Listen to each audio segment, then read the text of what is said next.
No programa de hoje nós vamos conversar sobre motivação. Vamos entender melhor o que nos faz levantar da cama todos os dias e trabalhar, o que nos faz feliz. Para conversar sobre estas e outras questões, nós convidamos um especialista na área. Está conosco o Ricardo Beck-Colgo. Olá, Ricardo, bem-vindo ao programa. O Ricardo Beck-Colgo é pós-graduado em competências gerenciais, possui experiência profissional como executivo, consultor, palestrante e professor. Atualmente é proprietário da RC Consultoria. Em suas palestras, aborda temas como motivação, liderança, negociação e vendas, atendimento e gestão do conhecimento. Ricardo, começando essa nossa conversa, vamos falar sobre motivação pessoal. O que é a motivação pessoal? O que nos motiva? Bom, para as pessoas entenderem a base do conceito, e o conceito sempre é fundamental para ter um raciocínio lógico, motivação é um impulso para a ação. É a forma mais fácil de definir e conceituar. Esse impulso para a ação pode ser de uma maneira intrínseca, de você para fora, ou do ambiente externo, que cria um cenário e fatores que fazem com que você fique mais ou menos motivado. Mas o que precisa ser ressaltado sempre, redundantemente, é que a motivação funciona da seguinte maneira: o ser humano tem que se permitir ser motivado. Independente de qualquer organização, ambiente corporativo, estrutura familiar, econômica, política e social, se você não permitir ser motivado, a motivação não é uma coisa que pode ser colocada em você. Independente do conceito, das técnicas e dos ambientes criados para ter um fim motivacional maior, você tem que ter a condição de dizer: eu vou me motivar. Você falou sobre hoje vou acordar, quanto eu vou ganhar. Hoje as pessoas querem outras coisas além do salário. O que motiva as pessoas hoje? Mudou um pouquinho o conceito de motivação ou é o mesmo conceito de anos atrás, ainda é válido? Tem dados bem interessantes. A Universidade do Canadá, em 1954, lançou um estudo, na época, novo e revolucionário, dizendo que querer e gostar vinham da mesma parte do cérebro do ser humano. Essa pesquisa, obviamente, foi feita com animais de laboratório. Mas em Michigan, há muito pouco tempo atrás, foi revolucionado o estudo da motivação dos últimos 50 anos, onde se chegou à conclusão, através de pesquisas por ressonância magnética, neuroradiologia e mapeamento de ondas cerebrais, que o querer e o gostar estão em áreas distintas do cérebro. Expectativas e vivências diferentes para cada um dos dois cenários. Você falou também sobre a motivação no ambiente de trabalho. Como se dá essa motivação? As empresas conseguem aumentar, estimular a motivação de seus funcionários?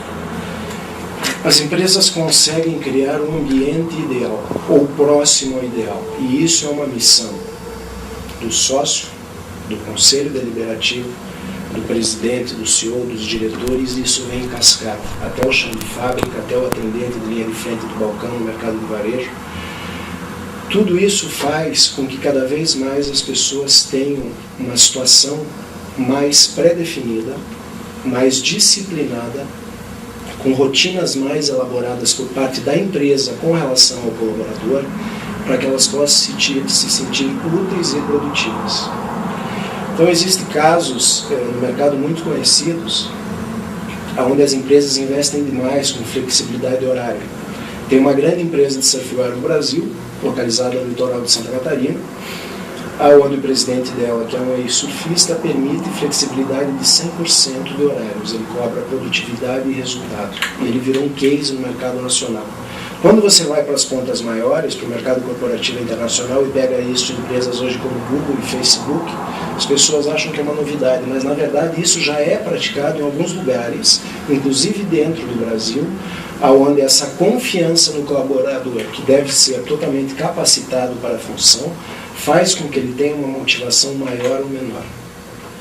Ricardo, isso deve ter muito a ver com os funcionários. É possível adotar esse tipo de flexibilidade em diferentes segmentos da economia, em diferentes empresas? Tem alguma coisa a ver, por exemplo, nas empresas de tecnologia? Muita gente jovem trabalhando. Isso tem alguma a ver com as gerações que trabalham nessas empresas?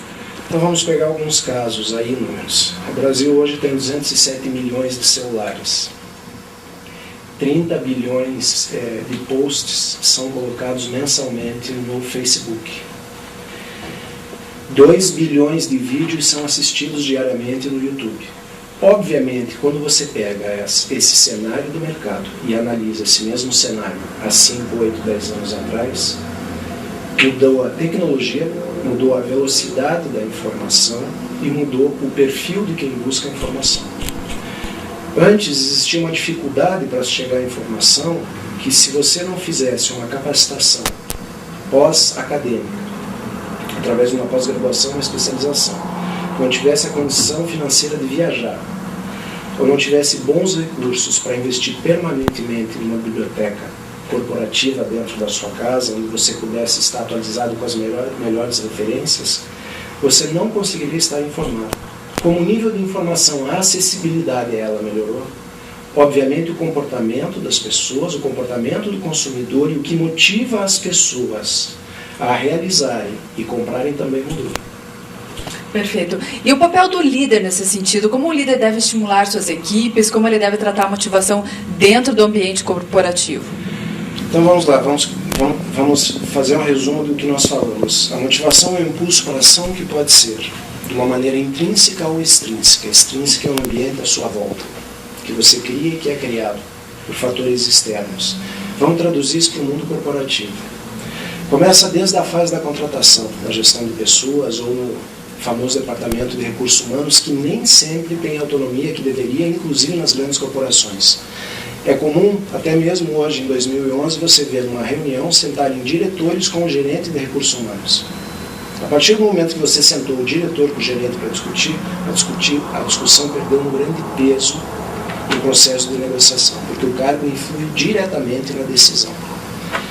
Obviamente, se você seleciona, recruta e capacita um bom colaborador, e para cada função existe um grau grande de especificidade, esse colaborador, quando é inserido na organização, vai estar hierarquicamente abaixo de alguém. E daí vem o papel do líder. O líder, além do motivador, deve ser uma pessoa totalmente ética, confiável, assertiva e clara. E muitas qualidades da liderança são discutidas. Existem milhares de trabalhos, artigos e referências bibliográficas, mas eu diria que a primeira grande qualidade de um líder para poder ter um trabalho assertivo com a sua equipe é ser uma pessoa confiável. Peter Drucker, o papa da administração, que conceituou, que revolucionou a administração de uma maneira muito simplista até, dizia: você quer saber quem é líder? É só saber se ele tem ou não seguidores. E isso não quer dizer que o líder tem que estar dentro de uma organização. O líder está na família, está no condomínio, está no clube, está numa reunião de amigos, no happy hour, e está nas organizações e no ambiente corporativo. Por isso que o líder tem que ter conhecimento, tem que ter bagagem, ou ler esse conteúdo. Quando o líder tem conteúdo e é confiável e ético, fatalmente ele terá seguidores. Perfeito. Eu quero saber sobre a atuação do liderado nesse sentido, mas isso daqui a pouquinho. Você que está nos assistindo, não sai daí, estamos conversando hoje sobre motivação. Vamos fazer um pequeno intervalo e voltamos já.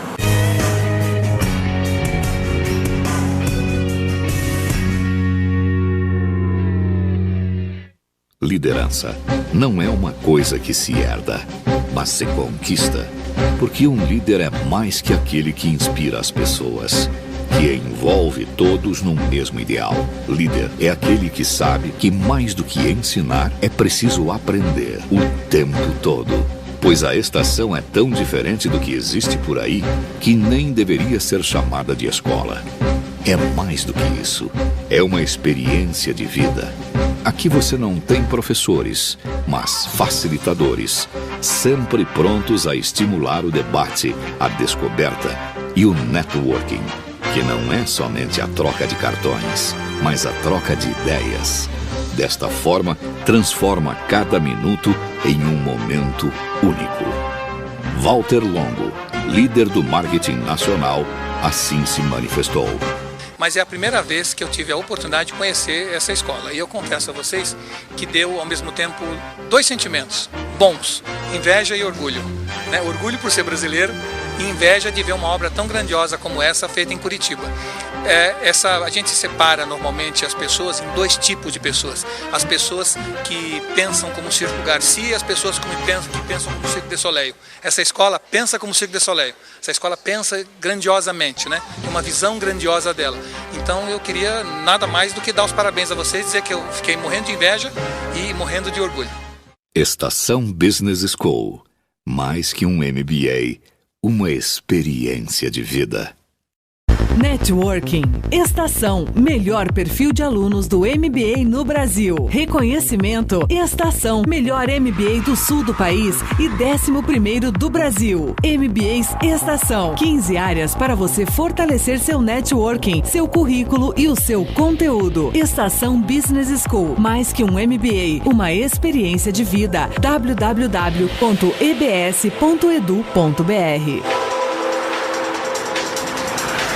Liderança não é uma coisa que se herda, mas se conquista. Porque um líder é mais que aquele que inspira as pessoas, que envolve todos num mesmo ideal. Líder é aquele que sabe que mais do que ensinar, é preciso aprender o tempo todo. Pois a estação é tão diferente do que existe por aí, que nem deveria ser chamada de escola. É mais do que isso. É uma experiência de vida. Aqui você não tem professores, mas facilitadores, sempre prontos a estimular o debate, a descoberta e o networking, que não é somente a troca de cartões, mas a troca de ideias. Desta forma, transforma cada minuto em um momento único.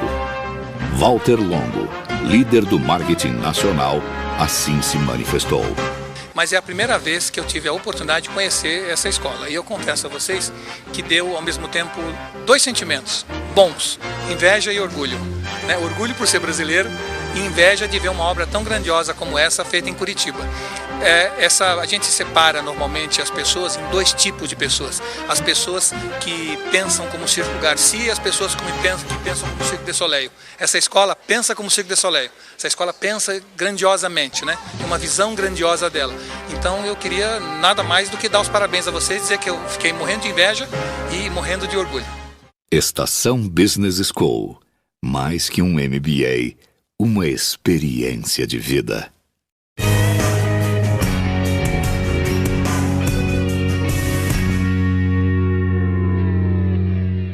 Estamos de volta conversando hoje com o executivo e consultor Ricardo Beck Colgo, falando sobre motivação.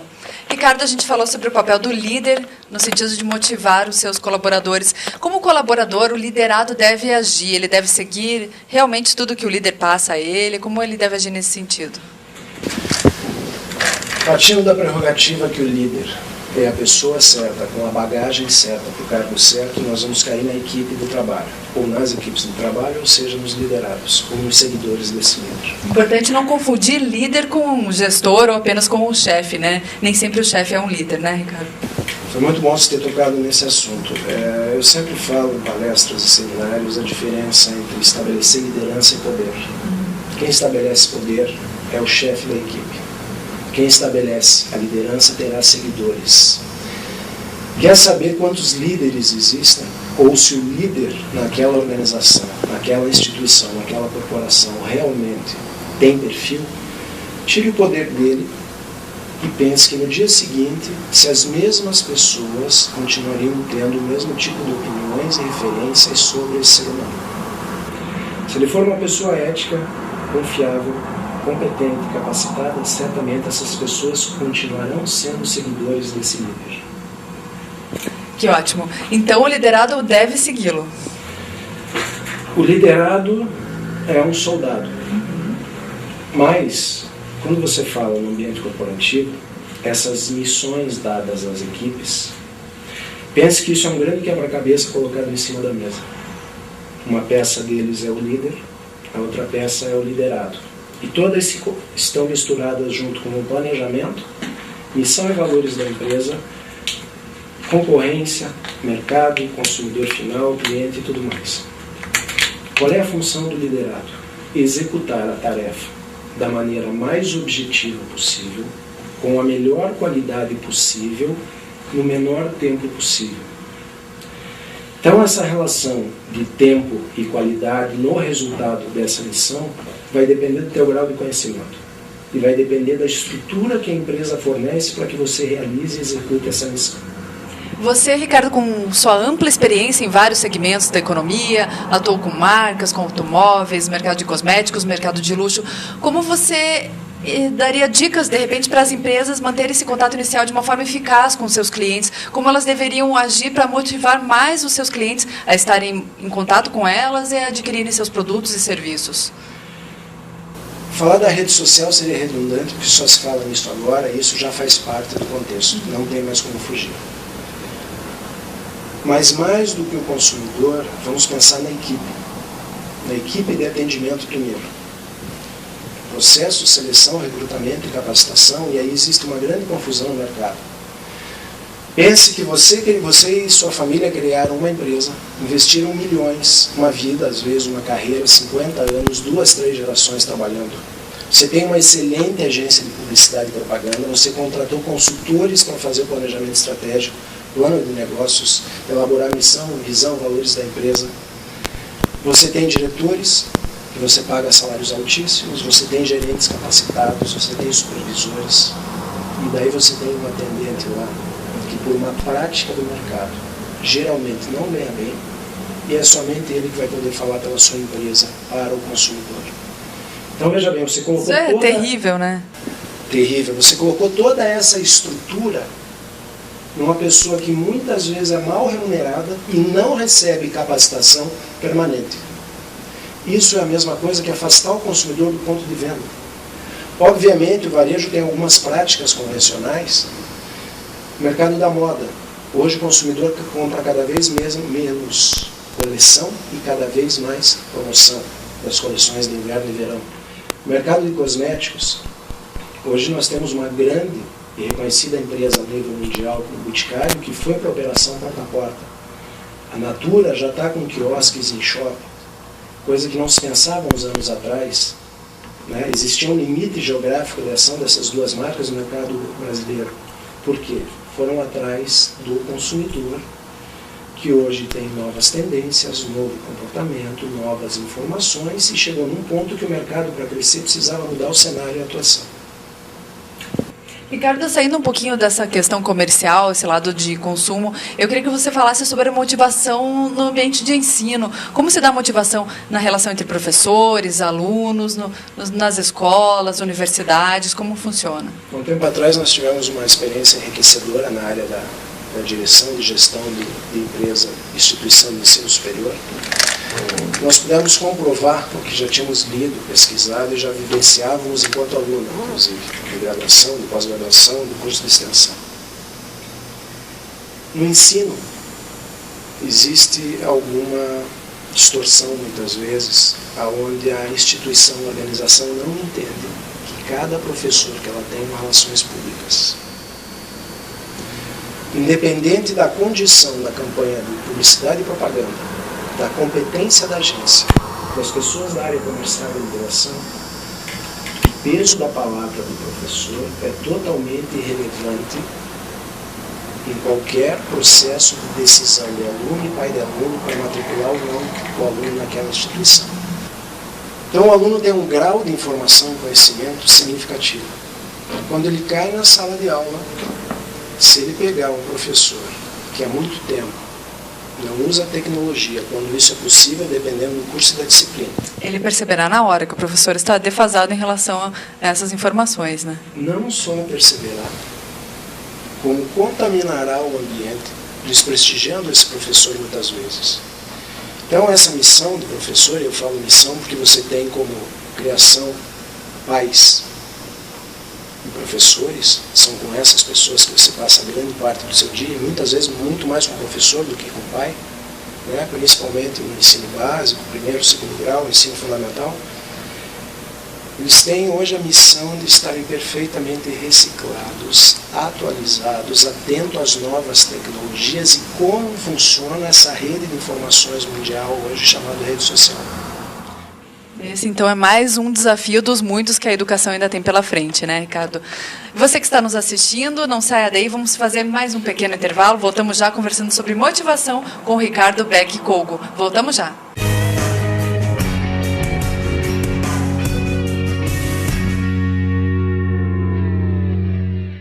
Liderança não é uma coisa que se herda, mas se conquista. Porque um líder é mais que aquele que inspira as pessoas, que envolve todos num mesmo ideal. Líder é aquele que sabe que mais do que ensinar é preciso aprender o tempo todo. Pois a estação é tão diferente do que existe por aí que nem deveria ser chamada de escola. É mais do que isso. É uma experiência de vida. Aqui você não tem professores, mas facilitadores, sempre prontos a estimular o debate, a descoberta e o networking, que não é somente a troca de cartões, mas a troca de ideias. Desta forma, transforma cada minuto em um momento único. Walter Longo, líder do marketing nacional, assim se manifestou. Mas é a primeira vez que eu tive a oportunidade de conhecer essa escola. E eu confesso a vocês que deu, ao mesmo tempo, dois sentimentos bons: inveja e orgulho. Orgulho por ser brasileiro e inveja de ver uma obra tão grandiosa como essa feita em Curitiba. A gente separa normalmente as pessoas em dois tipos de pessoas. As pessoas que pensam como Circo Garcia e as pessoas que pensam como Cirque du Soleil. Essa escola pensa como Cirque du Soleil. Essa escola pensa grandiosamente, tem uma visão grandiosa dela. Então eu queria nada mais do que dar os parabéns a vocês, dizer que eu fiquei morrendo de inveja e morrendo de orgulho. Estação Business School. Mais que um MBA, uma experiência de vida. Networking. Estação melhor perfil de alunos do MBA no Brasil. Reconhecimento. Estação melhor MBA do sul do país e 11º do Brasil. MBAs Estação. 15 áreas para você fortalecer seu networking, seu currículo e o seu conteúdo. Estação Business School. Mais que um MBA, uma experiência de vida. www.ebs.edu.br.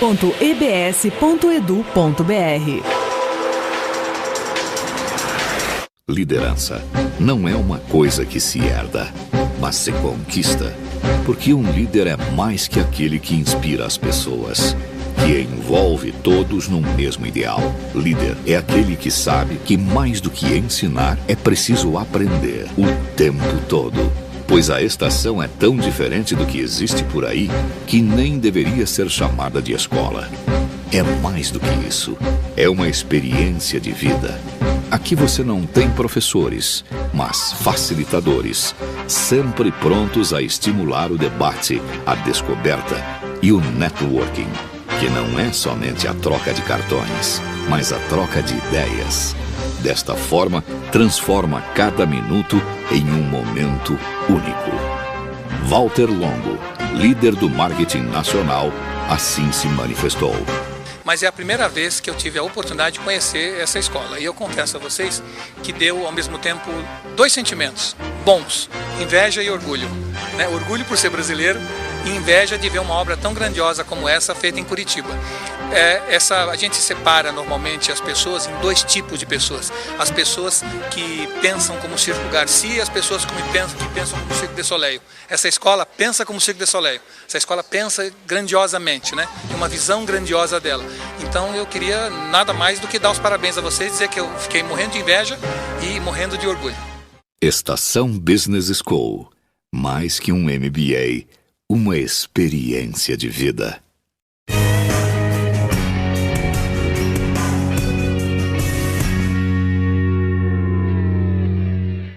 Estamos de volta conversando sobre motivação com o executivo e consultor Ricardo Beck-Kogo.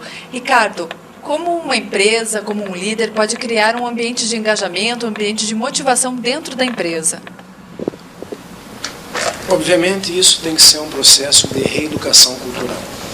Pense o seguinte: você é um executivo, você assumiu um cargo de liderança na empresa hoje.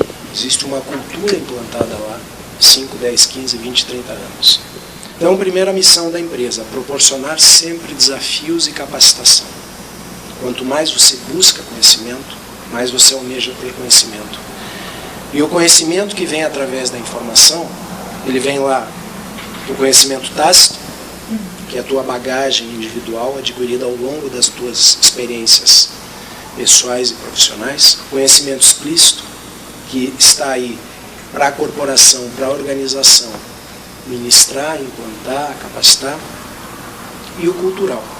O cultural aqui não vem ao caso, mas pegando o tácito, explícito, quando você pega uma pessoa que tem bagagem, que foi bem selecionada, bem recrutada e oferece uma capacitação adequada, o resultado final sempre é um funcionário, um colaborador, um gestor, um executivo muito motivado. Ricardo, no começo do programa nós falamos sobre empresas que oferecem incentivos, grandes cases de sucesso, onde os funcionários possuem horários flexíveis. Eu queria que você falasse melhor, desse outros exemplos, outros casos de sucesso em empresas que têm a motivação como principal foco da empresa. Essa flexibilidade na carga horária, porque o resultado final é a realização, é o objetivo do trabalho, ou seja, conquistar e realizar aquela tarefa, obviamente para muitos parece uma utopia. Coincidentemente, quando você pega um Google, um Facebook, os dois têm essa premissa de você poder fazer o seu horário dentro de um cenário mais ou menos flexível, onde o que interessa é a sua produtividade. O profissional autônomo tem muito disso, cada vez mais ele pode trabalhar em casa, realizando, em função de velocidade de informação e das condições da web, das redes sociais agora. Mas quando você cai numa estrutura onde você começa às 8 da manhã, para 1 hora, 1h30 de almoço, acaba às 17h30 ou 18 horas, é muito difícil quebrar esse paradigma, porque muitas vezes esse paradigma já foi criado lá por quem fundou a empresa. Na minha empresa funciona dessa maneira, eu só contrato executivos com esse perfil. Antes de tudo eu quero horário. Antes de tudo, você deve querer produção, produtividade, resultado. É isso com que faz que o capital humano realmente tenha influência e faça diferença para a sua organização. Você traçar um planejamento, ajustar e modelar esse planejamento, ter líderes capacitados, vistoriando esse processo de atividades que são desenvolvidas ao longo do tempo para atingir o resultado esperado. E isso nem sempre quer dizer uma carga horária convencional. Que ótimo. Ricardo, agradeço muito a tua presença. Em breve podemos voltar a conversar sobre outros assuntos, mas infelizmente o programa Gestão Eficaz de hoje está chegando ao fim. Obrigado a você e obrigado pela oportunidade. Imagina. E você que esteve conosco, obrigada pela companhia. Nos vemos no próximo programa. Até lá.